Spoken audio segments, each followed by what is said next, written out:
We're watching CBT News official coverage of the New York Automotive Forum hosted by NADA, JD Power, and New York International Auto Show.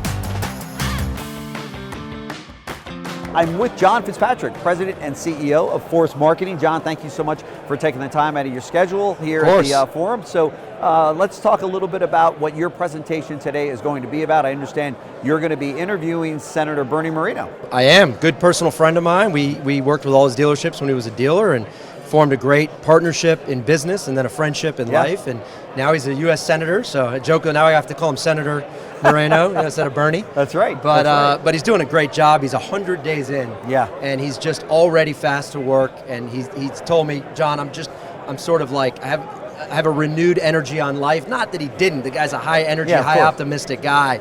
But his purpose is much bigger now, right? Yeah. And he's for lack of a better term, the car czar, if you will, right? The only dealer to make it to Senate. That's right. And in a time when we need an automotive voice in the Senate. Yeah. And every 2 seconds we're getting another, update from our phones on tariffs and mandates and all of these very, very important things about the near term, but also the future of this industry. That's right. So to have a guy like Bernie in there with our best interests, and when I mean our, I'm talking the manufacturers, the suppliers, the workers on the front line, obviously the dealers and everybody in a dealership, the vendor community like myself. That's right. He's thinking about all of the impacts of auto, and so we'll be talking about that today. And our frame is it's the golden era of automotive. Right, and unfortunately, we didn't hear much of that from some of the economists this morning here. There's a little hint of doom and gloom. Doom and gloom, I was going to say. And I'm chatting with Bernie, and he and I just don't think that way. We don't operate that way. We have an optimistic, view of the future, and a positive one that's also based on facts. We just look at the facts a little differently. Yeah. And we believe that everything that's happening right now under this current administration is ultimately for the good. And we're going to share our thoughts on that today. Yeah, for sure. Yeah, there's a lot of dealers that are here, and the ones that I've spoken to said we're waiting to hear. We're here specifically to hear what Bernie has to say about this very topic. Because to your point, he is kind of the car czar. He's our representation from automotive. He owned 15 plus dealerships, and so he gets us. He understands what our needs are in the automotive community. It's great having him there. And I think there's probably going to be a lot of questions, for him today, right? He's also a straight shooter. Yeah, he is. Right? He's the kind of guy that just tells it exactly how it is. That's right. He may not have all the answers, but he'll tell you the answer of the way he thinks about it. And how refreshing is that in American politics? I know. Right? Where you don't just get sort of the narrative of what they should tell you. Right. You get the real thought.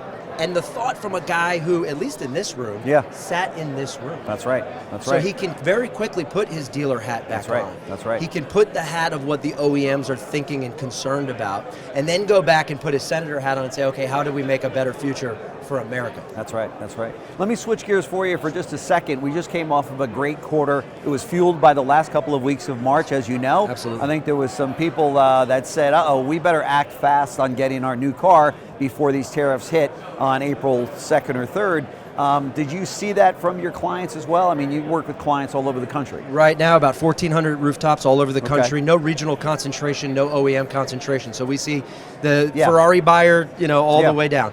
And so, they had a great, not just March, but first quarter. Yeah, that's right. So this sort of uncertainty is causing some fear, not just in this room, but in the consumer. What's going on? What does the future look like? Will that car that we wanted to buy today, or that we're thinking about buying today, be 25% more, which is not exactly how the economics work out, but if you read the headlines and you just apply it, you might think, okay, 25% more late once these tariffs kick in. That's right. Bernie's going to explain that that's not exactly the way that the formula maths out. Sure. But nonetheless, it has absolutely brought people to say, okay, let's purchase that car, that vehicle now. Yeah. And so they did have great marches. We're seeing record April numbers. I was just going to ask, do you think that this momentum from this will fuel April and May? There's about a 2.5 month supply of vehicles still remaining on lots. I do. And there's got to be a lot of dealers that are. I do. You do. Okay. And I also believe, look, we're witnessing for maybe the first time in history a president and an administration that sort of has the courage to negotiate openly in front of all of us. Yeah. We're watching a live negotiation. In real time. Right? He's four-squaring the world, if you will, right? Right. You have to put it in car terms. And so, as we watch this, we understand you have to have a hard stance. Yeah. He's got some very important things as to why these tariffs are important, right? Yeah. That's and right. Bernie may or may not mention today, but one of the first ones was to stop the drug crisis, and that's why he went after Mexico and Canada first to say, hey, until you stop the flood of these narcotics coming through our borders, then you're going to have some problem with some other products that you push into this marketplace, right? So that's a really important piece to this tariff conversation that's often not discussed. Sure. He also mentions the fact that it's a national security It is a national security interest, right? Yeah. We need to build our own products. We need to bring these manufacturing plants back to these cities that have just, they've gone overseas into other areas, and we need to be building, our own products that we sell to not only our own folks, but to the entire world. That's right. And just sort of level the playing field. That's right. And we're watching that happen. Yeah. So we have to all understand, I think, in this industry, but also as Americans, that we have to also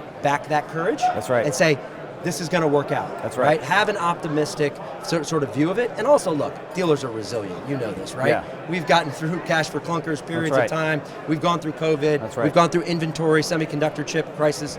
This is another one that we will work through. And there's still a pent-up demand in the marketplace. That's something I keep coming back to. When the Economist tells us that there's 1.7 million units still in demand, okay, well, those folks need to find a car. That's right. If that car is $3,000 more than it was before tariffs, so be it. Yeah. They need the vehicle, and they will continue to purchase.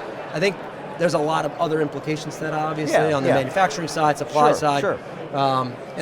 So the dealers too, and I know that you're probably, as you did during COVID, let them know that there's two other departments outside of new cars, which is service and used cars. Yes. And so even though there might be a strain on the new car department of dealerships, you got used cars that's going to be cranking, and you got service that's going to be cranking. That's right. And we preach a lot of times customer lifetime value. Yeah. Right? What is the value of the customer if you truly had them for the entire life cycle, from 16 to 86, let's call it, right? Well, Northwood did a study that says that's actually $364,000 in revenue. Wow. And that study was done 10 years ago. Wow. So imagine the cost of the vehicle then, cost of parts then. It's probably double. It may be $500,000 customer lifetime value per person. That's rooted, Jim, as you know, in retention, in the service department. That's right. Right? Ensuring, we know they're 7 times more likely to buy the next car from you or from your group, because now you don't have just 3 stores, you have 30 stores. That's right. That's right. You have almost all brands, as That's a lot of these groups have become. You've got somebody you have something for everyone in that household. Most dealers do. Right. We've seen the consolidation. The consolidation is going to continue to happen.